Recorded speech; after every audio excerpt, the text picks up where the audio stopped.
The Tuesday everything went wrong started from the very first moment. First, the coffee machine broke down. A betrayal of modern convenience that left Mark Hastings glaring at the stubborn little contraption on his cluttered kitchen counter. Then on his way to work, he got stuck in a traffic jam stretching miles along the M1, where every inch of progress seemed slower than a snail on holiday.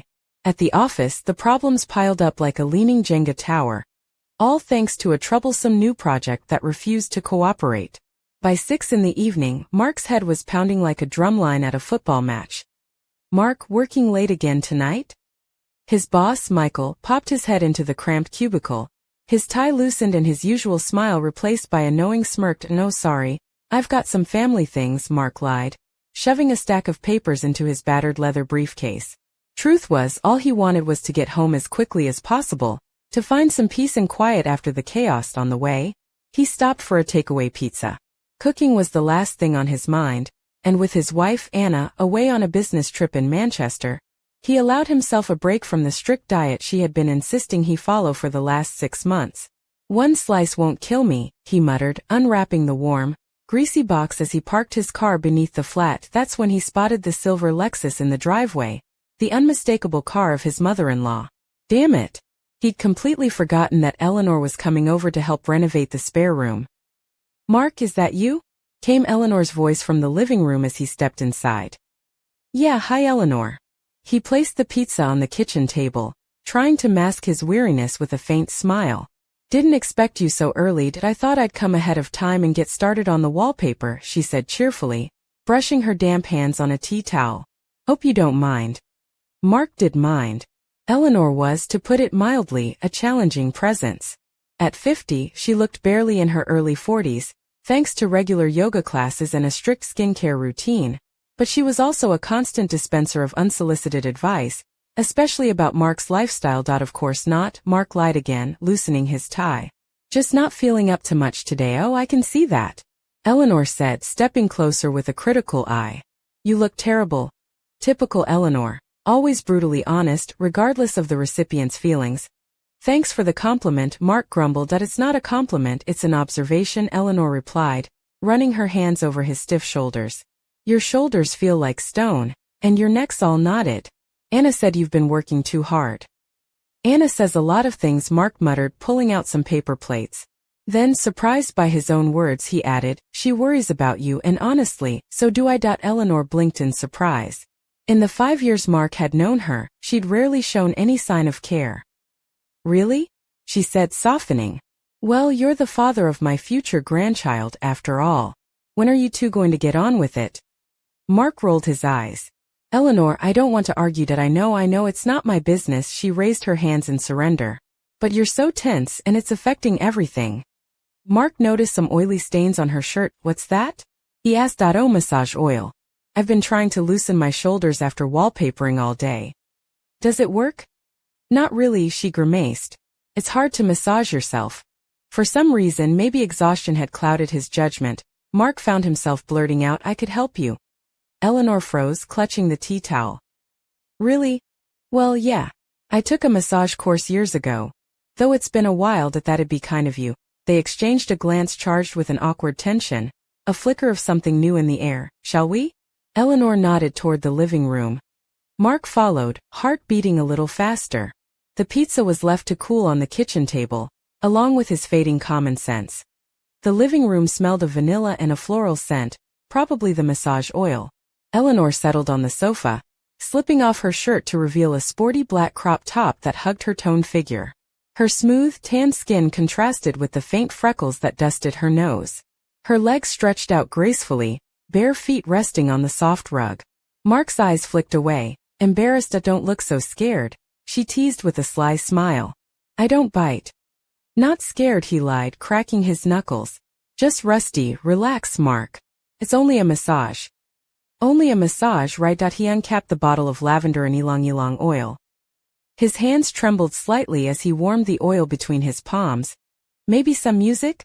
Eleanor suggested, trying to stall. "No, the silence is better," Mark said firmly. Eleanor tied her hair up in a high ponytail, exposing the elegant curve of her neck. "Ready?" He poured a little oil onto his hands and gently placed them on her shoulders. Her skin was surprisingly soft and warm. She leaned slightly into his touch. "You've got strong hands." Mark began to knead the tension from her muscles, the knots beneath her skin slowly unraveling. Eleanor's breathing deepened. She even let out a soft moan when he pressed harder on one particularly sore spot between her shoulder blades. "Sorry, does that hurt?" "No, it feels good." The aroma of the oil filled the room, intoxicating and thick. Or maybe it was just Eleanor's own scent, warm skin and a trace of sweat. "You know," Eleanor said softly, her voice uncharacteristically gentle, "I always thought Anna was too harsh on you. In what way?" "These diets, the constant criticism about your work." She shifted slightly, and Mark's fingers inadvertently slid lower on her back. "You deserve better. She cares about you, but sometimes it feels like she just wants to control you like her father did." Mark stopped, surprised. Her father? Yeah, everything had to follow his rules. "That's why I left him." Her face was close now, and Mark noticed golden flecks in her brown eyes, the delicate freckles on her nose. Eleanor's hand covered his, encouraging him to continue. Mark's fingers resumed their gentle movements, but the massage had taken on a different tone, more intimate, more charged. He felt Eleanor shiver under his touch. "Have you ever thought about—" her voice grew husky. "No," he cut in, though she hadn't finished. "Lying?" she teased, turning slowly to meet his eyes. "I've seen how you look at me when you think no one's watching."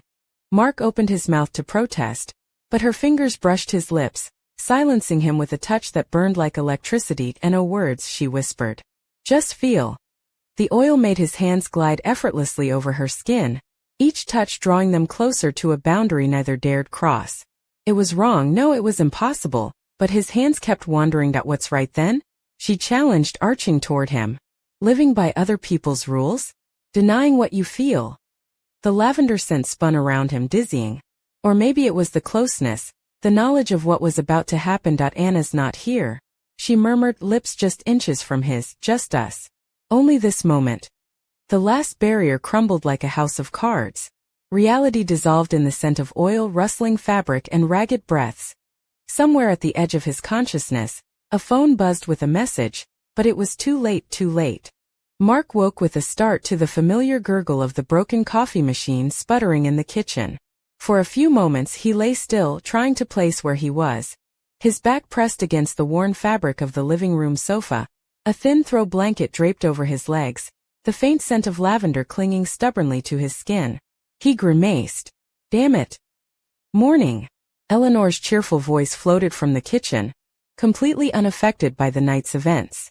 "Fancy a coffee?" Mark pushed himself up, rubbing the ache from his temples. The empty bottle of massage oil sat mockingly on the low table, next to a crumpled shirt Eleanor had discarded. He glanced at the clock. 7:30 a.m. "I should get ready for work," he muttered, trying to keep his voice steady. Eleanor appeared in the doorway, her damp hair loosely pinned back, wearing a silk robe that clung to her curves in a way that made Mark's heart skip.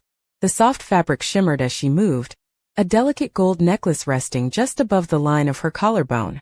She held 2 steaming mugs of coffee. "About last night," she began, sitting beside him on the sofa. "Was it wrong?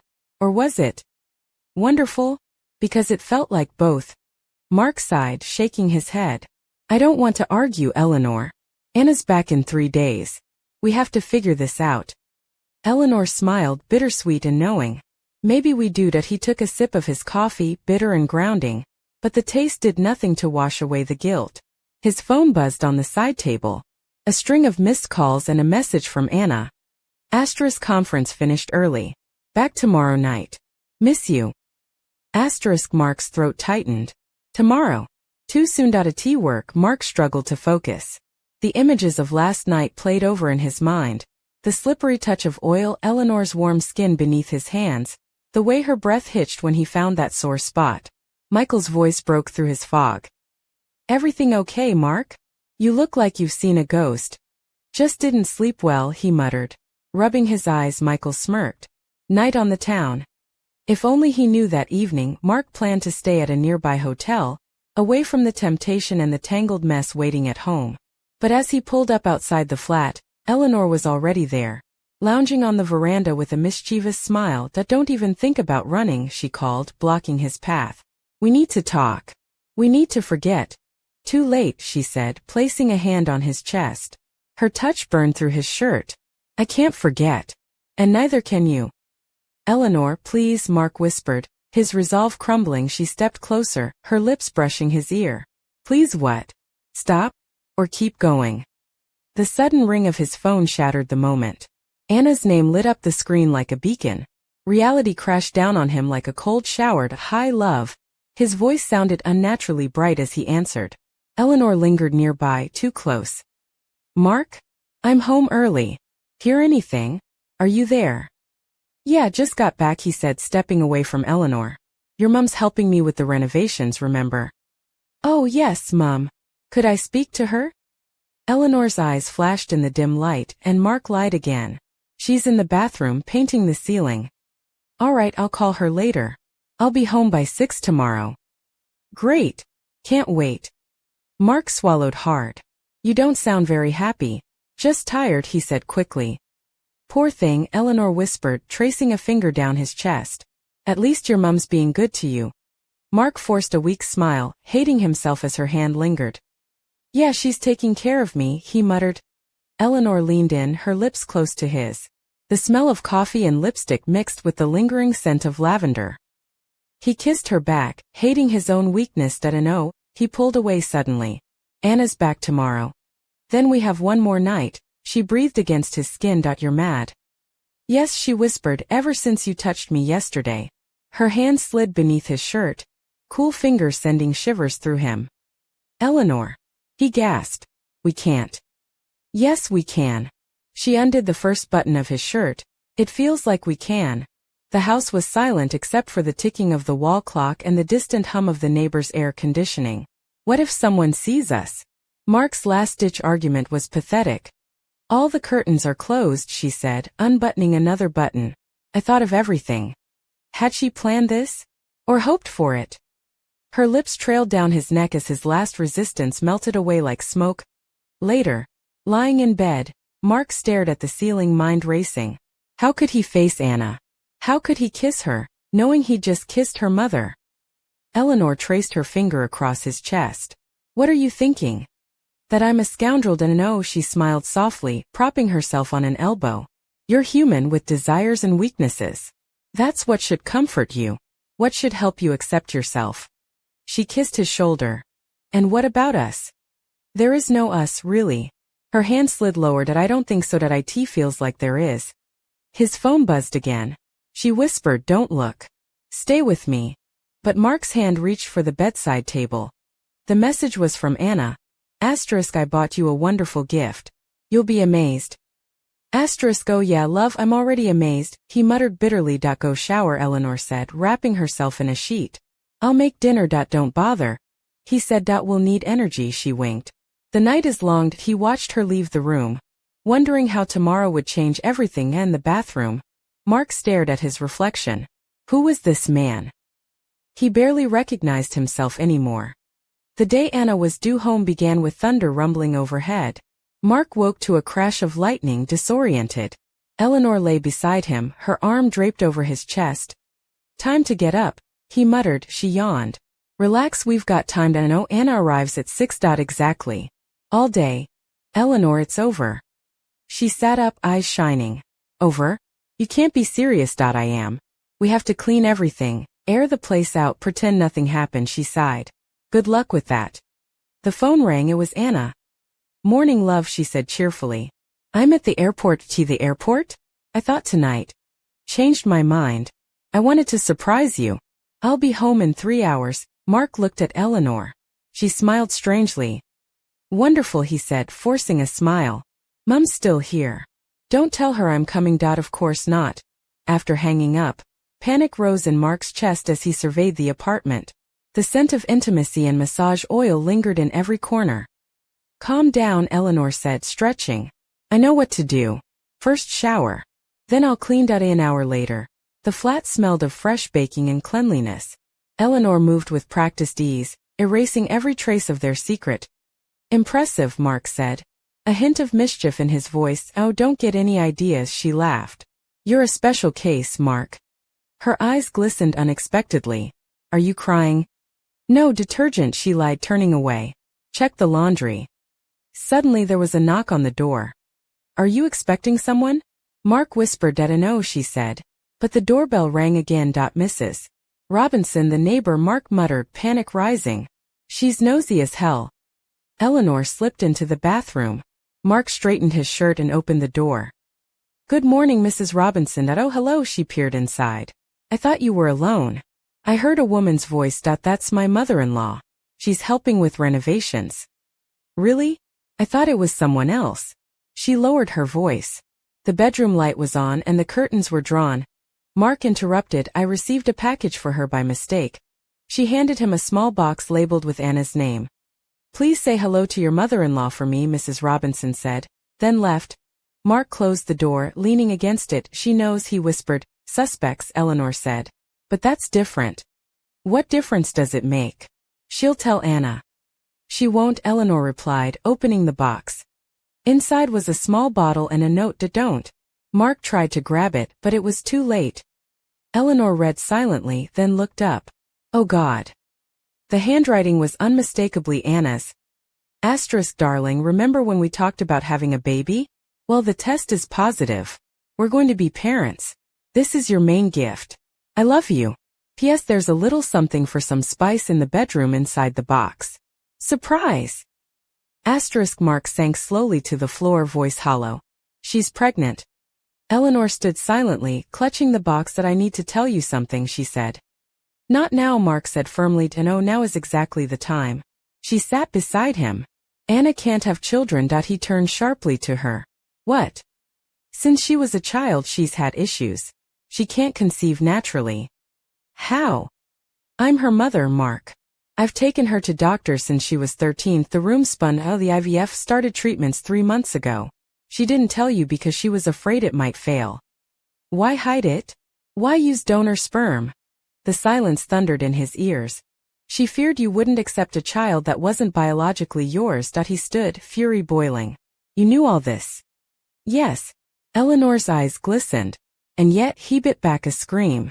You did this to get back at her? No, Eleanor said, rising. I saw you that night, tired. The storm outside raged with a relentless fury. Rain hammering against the windows as if trying to wash away the tangled web of secrets inside the flat. Mark sat stiffly on the edge of the couch, the weight of the day pressing down like a leaden cloak. Anna was quiet, curled up in an armchair, her fingers nervously tracing the fabric of her sleeve. Eleanor sat opposite, eyes red-rimmed, clutching the empty bottle of lavender oil like a talisman. Maybe we should open a window, Mark suggested awkwardly, desperate to break the heavy silence. Let some fresh air in. Anna shook her head. No. Let the storm stay. It fits the mood. Eleanor gave a weak smile. I don't think we're going to sleep much tonight. Mark glanced at the clock. It was not even 9 yet. The night stretched before them, long and uncertain. Anna suddenly stood, her movement graceful yet fragile. She crossed to the mantelpiece and picked up a framed photo, a wedding picture, their smiles bright and full of promise, now feeling like a cruel joke. This was us, she whispered, voice trembling. Before all the lies. Before everything broke. Mark reached out, but she moved away, retreating to the kitchen. I'm going to make some tea, she called over her shoulder. Maybe it will calm us. Eleanor exchanged a glance with Mark, then rose, following Anna with slow, careful steps. Let me help, Eleanor offered, her voice softer now. She pulled a sleek black kettle from the counter and filled it with water, the sound of running tap water filling the awkward space. Mark remained on the couch, his mind racing. He couldn't stop picturing last night, the heated glances, the forbidden touches. The way Eleanor's skin had felt beneath his fingertips, the intoxicating scent of lavender and something else. Something unspoken. A sudden knock at the door jolted him from his thoughts. Who the hell is that? He muttered, standing up. Anna opened the door to reveal a young woman, rain dripping from her umbrella, her face flushed from the weather. Sorry to bother you, she said breathlessly. I'm Sophie from downstairs. I heard voices and thought I'd check if everything's okay. Mark felt a flicker of relief at the interruption, but also a prick of guilt. The neat little world of their building was about to be dragged into the mess. Anna forced a smile. Thanks, Sophie. We're fine. Just family stuff. Sophie nodded knowingly, stepping inside. If you need anything, don't hesitate to ask. Eleanor poured tea into 3 delicate cups, the steam curling like ghosts over the rims. They sat in awkward silence, the storm outside a relentless percussion to the quiet tension. Mark cleared his throat. Look, I know this is a lot, but we have to face it. Together. Anna nodded, eyes downcast. I don't know if I can forgive. Eleanor's voice was barely above a whisper. Neither can I. But we have to try, Mark said firmly. For the baby. For us. The word hung in the air, baby. A fragile thread of hope amid the wreckage. Suddenly, the lights flickered and went out, plunging the room into darkness. Great, Mark muttered. Power's gone. Anna groaned. Just what we need. Eleanor pulled out her phone, the screen casting a pale blue glow. I'll check the circuit breaker. As she left the room, Mark and Anna were left alone, the silence stretching between them like an unbridgeable gulf. Anna, Mark began hesitantly, I want to be honest with you. About everything. No more lies. She looked up, eyes glistening. Me too, Mark. But can we survive the truth? Before he could answer, Eleanor returned, a flicker of unease on her face. There's something else, she said quietly. I found a letter in the box. Mark's heart sank. What kind of letter? It wasn't from Anna, Eleanor said, voice trembling. It was from someone else. Someone who knows about the donor. Mark stared, the room suddenly spinning. The storm outside seemed to echo the turmoil within. Thunder crashing as if to drown out the secrets that refused to stay buried. Who? Mark demanded. Eleanor shook her head. I don't know. But it's a warning. Anna clutched her tea, her knuckles white. A warning? About us? Before anyone could respond, the phone rang again, shattering the fragile calm. Mark picked up. The screen read, unknown caller. He hesitated, then answered. A cold, distorted voice whispered through the line. Some truths are better left buried. Be careful who you trust. The line went dead. Mark's hand trembled. Who was that? No one answered outside. The storm showed no signs of abating, as if the heavens themselves were conspiring with the secrets that threatened to destroy them all. And in that moment, Mark realized their story was far from over. The real storm was only just beginning. The room fell into a heavy silence, broken only by the relentless drumming of rain against the window panes. Mark stared at his phone, his fingers tightening around it as if it might offer answers, or at least some protection. The eerie message still echoed in his mind. Some truths are better left buried. Be careful who you trust. Anna's eyes flicked nervously between Mark and Eleanor, her hands trembling around the delicate china cup. Who could that be? What does it mean? Eleanor's face was pale, the usual composed exterior cracked by a flicker of fear. I don't know, but it's no coincidence. Someone knows about the donor. About us. Mark rubbed his temples, the weight of the day pressing deeper. We need to figure out who's behind this before it tears us apart. Anna stood abruptly, moving toward the window. She pulled back the curtain, peering into the rain-soaked street below. It's been quiet tonight. Too quiet. Mark joined her, squinting through the downpour. Across the street, the dim glow of a street lamp flickered, casting long shadows on the wet pavement. A solitary figure moved beneath it, wrapped in a dark coat, face obscured by a hood. Did you see that? Anna whispered. Mark nodded, heart pounding. Someone's watching us. Eleanor appeared behind them, her silk robe clinging damply to her frame. We can't hide from this. We have to confront it. Suddenly, the lights flickered back on, bathing the room in harsh artificial brightness. The sudden illumination revealed the tension etched in their faces. Fear, guilt, uncertainty. Mark's phone buzzed again. This time, a text from an unknown number. Meet me at the cafe on Maple Street. Midnight. Come alone. Anna's breath caught. What if it's a trap? Or a chance, Mark said, his voice steady despite the turmoil inside. Maybe it's someone who wants to help. Eleanor's eyes narrowed. Or someone who wants to watch us fall apart. The clock ticked toward midnight as the three sat, the storm outside subsiding into a low, persistent drizzle. Each was lost in thought, the fragile threads of trust fraying with every passing moment. Mark finally stood, determination hardening his features. I'm going. I have to know who's trying to destroy us. Anna reached out, her fingers brushing his arm. Be careful. Eleanor's gaze lingered on Mark a moment longer, a mixture of hope and despair in her eyes. We'll be here. Waiting. As Mark stepped into the night, the rain had stopped, leaving the streets slick and glistening under the soft glow of the streetlights. The city around him was quiet, but the shadows held secrets, and the path ahead was shrouded in uncertainty. To the cafe. A solitary figure waited in the dim corner, face hidden beneath a scarf. As Mark approached, the figure looked up, eyes sharp and unreadable. Mark Hastings. The voice was low and steady. It's time you learned the truth. And with those words, the fragile world Mark had tried to hold together began to unravel completely, setting in motion a chain of revelations that would challenge everything he thought he knew about love, loyalty, and betrayal.